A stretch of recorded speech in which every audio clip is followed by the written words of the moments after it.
Welcome to the Jeremy Hill Show. If you're easily triggered, leave now, because this is not the show for you. Now, I have a pretty good topic, I think, right now. And I want to show you how, in my most humble opinion, black women are the worst ones to go to for advice on how to deal with a man.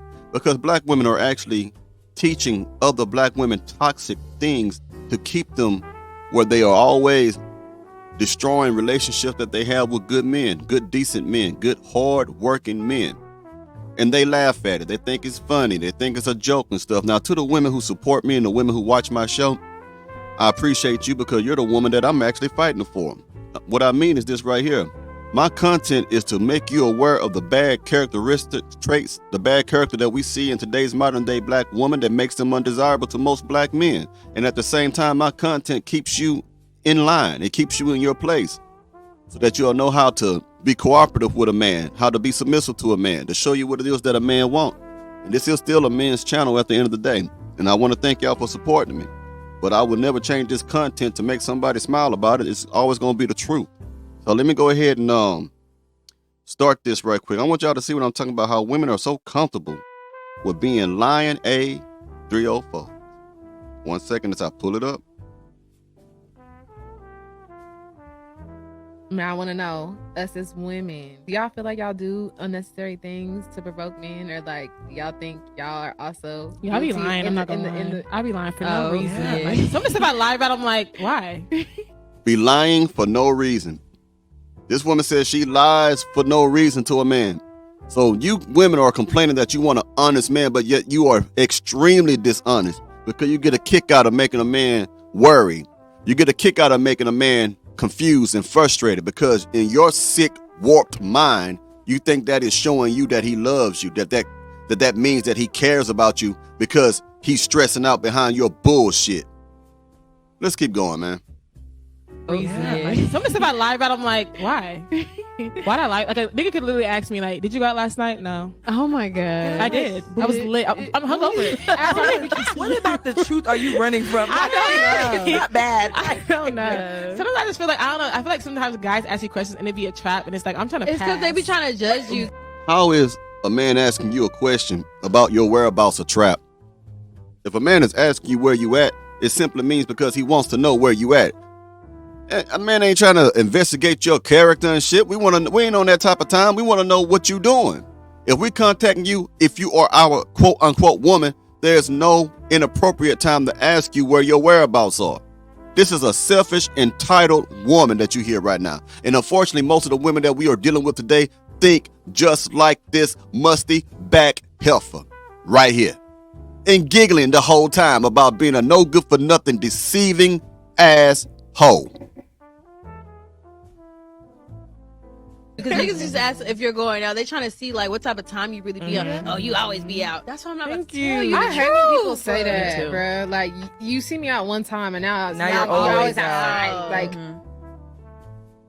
a bunch of immature children in grown women bodies. That's what you just saw right there. But unfortunately, you see a lot of that. See, women know how to put the makeup on. They know how to put them fake ass lashes on, them fake ass nails on. They know how to put on the thong. They know how to suck you up. They know how to eat your booty. They know how to go out and do this and do that. But what they don't know is how to be honest. They don't know how to treat somebody with respect. They don't know how to have self-respect for themselves. They don't know how to have integrity. Look, I don't have to respect no woman who don't respect herself. Don't you tell me that I need to show a woman more respect. Why would I show any woman more respect? The way I treat you with respect is based upon your self-respect. If you're carrying yourself like a lady, then you will receive the type of respect that I would show a lady. But if you are carrying yourself like a hoe, then you will get this type of respect that I show a hoe. That's just what it is. You see how they carry themselves? And you wonder why men mistreat these type of women? They deserve it. They deserve it, in my most humble opinion. Now, of course, it's an educational video, and I'm using these clips out of fair use in case I didn't say that earlier. But yeah, I'm not done with you. I got more stuff to show you. 1 second. I want to show you how a woman is teaching other women to be toxic, to start problems in relationships that are good and peaceful. Let's get it. stop being so available. Stop being so predictable. You're boring. Women need to be what I like to call my version of positive toxic. And I'll give you some examples. Let's just say you and him have a regular routine. And on your way to work every morning, you give him a call. Y'all talk on the phone. At least one of those days out the week, don't call him. Tell him, hey, babe, I'm so sorry. The day got ahead of me. It was a crazy morning. I was rushing out the house. I totally forgot to call you. You hear this hackling hyena? She's telling other women to lie to their men. This is what turned men hearts cold. This is what make men say hell to hell with marriage. This is what make men say I'm gonna be a passport bro because of silly women like this musty back heifer right here, encouraging other women to basically start shit. Just start shit. Start making a man feel insecure. Start making a man feel jealous. Start making a man feel as if he is losing you. Start making a man feel that he is lacking in some area, because this is positive toxicity. That's what she called it. Positive toxicity. Then you're going to cancel one of the date nights. Cancel the date. If y'all was supposed to hang out, maybe I was going to go to dinner, you're going to cancel it. You're going to tell him, hey, babe, I know we were supposed to hang out on Wednesday, but I have a work project that I have to hop on. Do you think we can do this another time? Checkmate, okay? Then when he says, babe, do you want to hang out on Thursday? Maybe we can do dinner or something. You're going to be like, I would love to hang out with you, but I promised my coworker that we were going to do happy hour.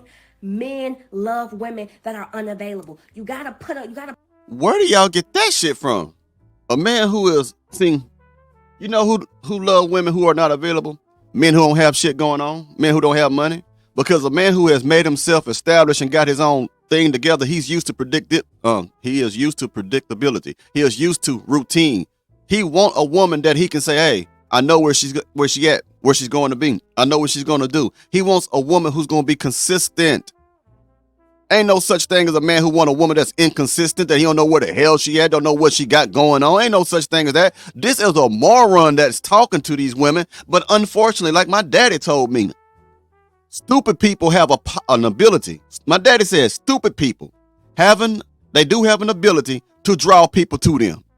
The dumbest people walking around on this damn planet have an ability to draw other dumb people to them. It be droves. It be groups of people who will agree with stupid stuff because they're stupid. There's, like my daddy said, there are people who leave their house in the morning. They leave their houses in the morning just to go looking for negativity.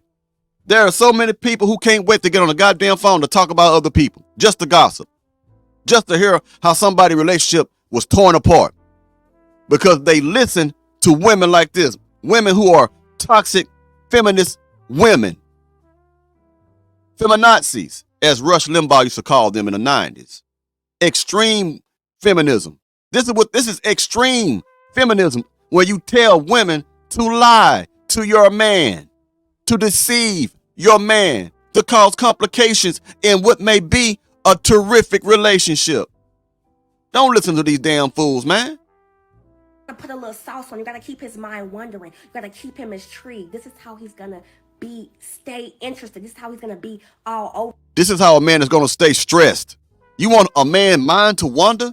What if that man got to work? What if that man is in a white collar job? He got to focus on this task at hand, and you want his mind to wander?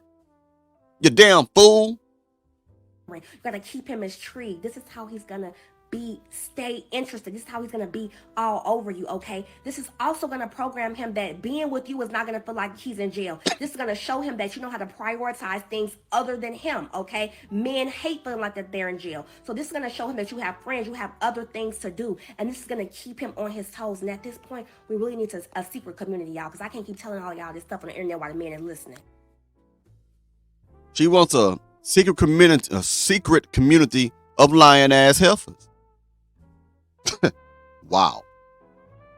Now, I done showed you how women are toxic enough to teach other women toxic things on how to ruin relationships in theory. That's just in theory, right? Now, let me show you how it is when it's actually applied. And I'm going to use a clip that many of you may be familiar with about Tyrese Gibson, the singer. And I want you to understand what helped to tear up his, I think, 3-year marriage, a marriage that a child was conceived in, was exactly a result of what you just heard from these other women in these other clips that I played. Let's get to it. A woman who I wasn't familiar with, her name is Samantha Lee, went on a podcast and I'm not familiar with called the Hardly Initiated podcast. And she was talking about her 3-year marriage to an R&B singer who I used to listen to very much when I was growing up, named Tyrese Gibson. So they were only married for 3 years and then their marriage fell apart. And then they spent the next 2 years getting divorced. Apparently it was an ugly situation. Now she's reflecting on that and she has a little bit of regret. Take a listen. If I had different people in my ear at that time, I would not have made that decision. No. I tried my very best at this point in my life to be what I didn't have in that moment. Women specifically, there will be moments where they'll be like, I'm ready to be done. I'm ready to be done. I'm ready to be done. I can't stand this. He don't do this. He don't do that, blah, blah, blah, blah, blah. And we're just focusing on these things. You don't have a certain person in your life to check you and say, sis, what about this? What about this? What about these strengths? What about what he's not doing? That can get you thinking about the positive aspects of this person that you may not be thinking about when you're. In other words, women are slow. Women are very easily manipulated by their peers, by their so-called best friends, their baddies, their homegirls. These women that was in her ear are the same women that are teaching toxic things to ruin relationships. They was married, have a child, and there will always be women who are going to tell women who are doing good how to do things to sabotage what they have going on. And that is one of the main issues that happen between her and her husband, listening to bullshit ass women. When you're upset, in those moments, you need somebody to be the person for that person. We speak about really what happens if you follow liberal ideologies, right? If you buy into feminism when you're young and it carries on for too long. And what she's talking about, I know exactly what climate she's speaking of. It is women when they get toxic and they are with one another and they think that their life is going to live forever, that they need to aspire to be by themselves, climb, the career ladder, that the aspiration shouldn't be family. It should be being bad all by yourself. You got it. You got money in the bank. You don't need no man. And these are the sorts of women that were in her tribe. I'm going to guess largely liberal women who were listening to the liberal messaging that's coming from the mainstream media. So rather than her working on her marriage, 3 years, she should be in the honeymoon phase. She was listening to her girlfriends who are making her feel empowered. She's in her 20s and basically telling her, you don't need a man. And of course, the difference between your life and your prospects from your 20s as a young woman, then when you turn the chapter and go into your 30s, it's dramatic. The differences are quite dramatic. And I try to explain this to the young women that listen to me. I get it. I was in my 20s too. You feel like every day is so long, you're going to be young forever and you don't have to focus on those sorts of things. But 30 will smack you in the face. It's a different ballgame, totally different ballgame. And there's this call to settle down and to have a family. And now that she's in her early 30s, she's recognizing that she achieved that and then turned it down. Now, Tyrese Gibson saw this clip making the rounds and he responded to it. Take a listen to what he had to say. And you packed up a 1-year-old, put a COVID mask on top of the Ring cameras, and I was literally in an airplane on my way home to fight for my marriage and my family. You're heartless. So obviously you can sense a little bit of animosity there. He certainly hasn't forgiven her. Who would, if that's really what happened? He goes on to talk about how they were not in an abusive relationship. There was nothing there that would make her want to pack up everything and put a COVID mask on a camera and leave with his 1-year-old child, other than the fact that she had women in her ear, other than the fact that she was likely poisoned by culture to believe that this was her moment. This was her Beyonce music video moment, and she was going to show how she could do bad all by herself. There's a lesson there. There really is. And it's one that I talk about all the time, that I speak about all the time, rather, when I speak to young women on these college campuses. Pay attention to these cultural examples. Pay attention to the women that make you feel empowered when you're listening to their music, Taylor Swift, everybody loves Taylor Swift except for me. Beyonce, everybody loves Beyonce. And then actually focus on their lives and see whether or not their music is reflecting their lives. And if it is reflecting their lives, is it reflecting their lives in a positive manner, right? Right. When you look at them, do you actually believe that these individuals are happy and whether they're whole? I understand that they're wealthy, right? I understand that you can earn a lot of money because young women like to hear these sorts of tunes. But if it's conditioning you to believe that freedom is somehow going to render you happier, you are going to be sorely mistaken as you get older, right? That's the thing. Women think if they can be free from a man, women do not want to be tied down no more. But the thing is, if you're a wife, you have to admit that you got to be tied down. Somewhere along the line, women have forgotten that happiness is with each other, not being apart from each other. But they think if they can go out there, do a bunch of drinking, a whole bunch of pill popping, sniffing cocaine, or having sex with random men, and be able to say, I'm a boss diva, that's going to make them happy. But over time, that stuff, it fizzles out. You're going to want to be with a man because it's in a woman's nature to be with a man because a woman was designed for the man. So no matter what you do, you will always want to be with somebody. Let's keep going. Because actually it's discipline that renders you freer, right? It's doing the same thing day in and day out, putting the work where you are, watering the grass where you stand, that is going to make you happier in the future. So I just wanted to make sure that all the young women were paying attention to that because it's an important cultural story, an important cultural message, and that's all I'm going to say about that. She's correct. Take a look at cultural examples like Tyrese Gibson, and you'll find Will Smith, Tyrese Gibson, what's the name? Joe Smith with Keisha. Can't think of it. I know it's some other ones. It slipped my mind. You see all over the place men who got a whole lot of money can't keep their woman because they want to listen to toxic ass friends and be toxic. Well, anyway, y'all let me know what y'all think about this in the comments, and I'll be seeing y'all soon. You have a good one now. You're here.